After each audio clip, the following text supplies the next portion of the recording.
artists, by now you should have a butterfly that you're really proud of. You should have drawn one and gotten advice from your family members or friends to make your butterfly look great, and then you should even have colored it by now. If you haven't finished that, go ahead and finish your butterfly before you watch this video. Once you have, you should have a butterfly that looks like this. Today, we are going to put spots on our butterfly using paint. And then next week, we're going to glue everything together, put our butterfly on a little flower with a leaf and a math fact. So, you'll want to make sure you've got your butterfly ready to go. And then you want to fold it in half right in the middle of the butterfly's body.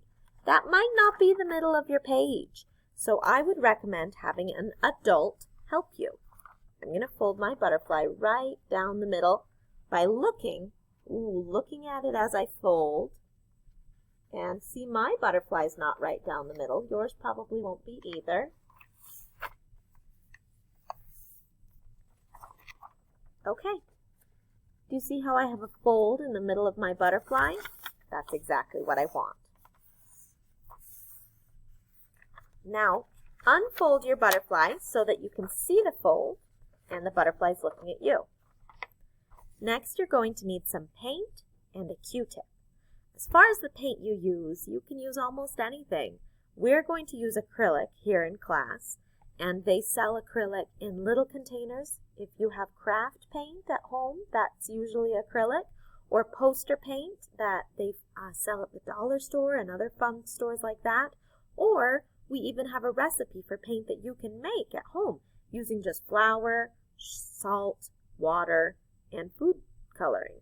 Really easy and really fun. So I've got my paint, and I've got my butterfly, and I've got my Q-tip. This is going to be our paintbrush today. Now here's the important part. You're only going to paint one side of your butterfly, just one wing. We're going to do what's called a monoprint, which will make the double appear on both sides. So let's get ready and I'll show you how this works. Alright, I've got my butterfly. Looks like it's upside down, so let's turn it right side up for you. I've got my butterfly and I am ready to put some spots on it. Now, I have a photo of my butterfly, and if you have a photo of your butterfly, you can copy the spots or you can put them where you want. The only rule is you can only put it on one side. To help you remember that, why don't you get a piece of paper and cover up the side you're not going to use. Now, I've got my paint and my Q-tip, and I'm going to dip it in, see how it's coated, and then I'm going to put my spots where I think they would look nice. Here's one, here's another one. After about 2 spots, you probably need more paint. And I want this spot to be big, so I'm going to make a little circle. I'm going to put another spot right here. And then another spot right here. Okay, now I have 4 spots. Please make sure you only do 1 through 5. No more than 5 spots on each wing. I'm going to make this one bigger. I think that would be nice. Don't use watercolor because the next step is very important. And this is why we use special thick paint. So I have my butterfly. I'm going to take off my protector. And now I'm going to fold it in half again. I would recommend doing this on the table. I'm holding it in my hand to show you. I'm squeezing it. And I know it's working because I can feel that it's cool. Make sure you don't rub it, just squeeze. And then open your butterfly up. And now my spots are in the same place on both sides. I have my 4-spot butterfly. You're going to want your butterfly to dry. It should take just about 5 minutes, and then you're going to cut it out.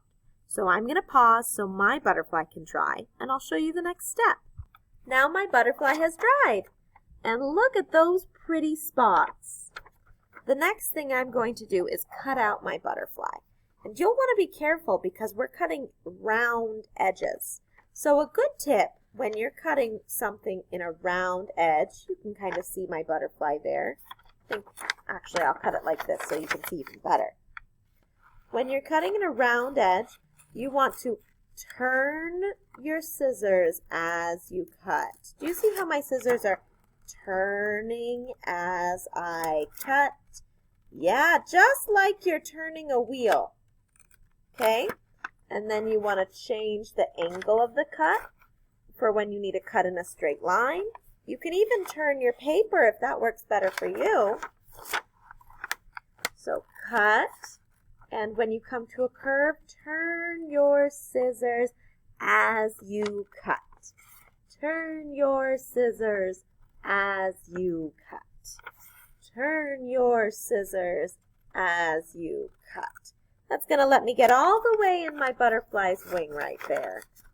I'm going to cut again and turn my scissors as I cut.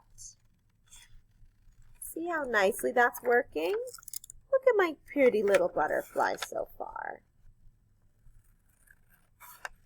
Now I'm getting close to the antenna and I want to talk about that.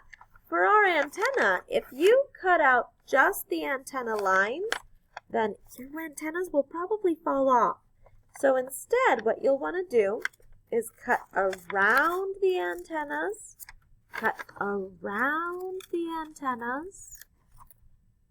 and leave them solid in the middle.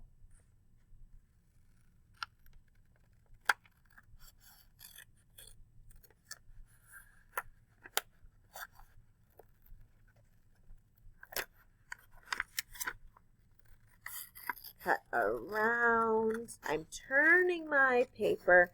I'm turning my scissors as I cut because I've got another round edge. Turn my scissors as I cut. And if you don't get it right away, that's okay. If you cut into your butterfly, get some tape and fix it up. It's not a big deal. Now I have my butterfly, and next week, oh, how pretty. Next week, we're going to glue it down and cut our flowers out and use your math facts. So, I will see you next week. Bye-bye.